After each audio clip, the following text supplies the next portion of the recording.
नगरपालिका नगरपंचायतीची मतमोजणी 21 डिसेंबरलाच होणार आहे। नागपूर खंडपीठाचा हा मोठा निर्णय आहे। सुप्रीम कोर्टाने हा निर्णय कायम ठेवलाय।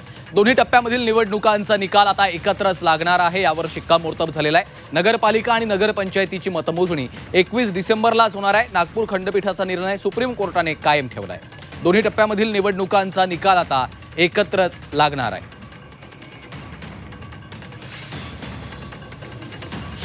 स्पष्ट जसं सांगितलेलं आहे की जसं आपण लोकसभेच्या इलेक्शनचे जे रिझल्ट आहेत किंवा इलेक्शन आहे हे फेज मॅनरमध्ये घेतो आणि त्याचे रिझल्ट हे एकदम डिक्लेअर केले जातात, त्याच पद्धतीने याचाही होऊ शकेल। त्यामुळे हा मुद्दा काही चॅलेंजचा होऊ शकत नाही, हा एक मुद्दा। त्यामुळे कोर्टाने रिझल्ट डिक्लेअर करण्यासंदर्भात इमिजिएट डायरेक्शन्स वगैरे अशा काही दिलेल्या नाही, ते 21 तारखेलाच होणार। आणि दुसरा मुद्दा असा होता त्यामध्ये की 20 तारखेला जे इलेक्शन होणार आहे ते सपोज कुठल्या कारणाने स्टे झालं किंवा एक्सटेंड झालं किंवा पोस्टपोन झालं तर फर्दर रिझल्ट हा जो आहे 2 तारखेच्या इलेक्शनचा तो 21 तारखेनंतर एक्सटेंड नाही करता येणार, तो 21 तारखेला डिक्लेअर करावा लागेल, अशा त्या डायरेक्शन्स होत्या।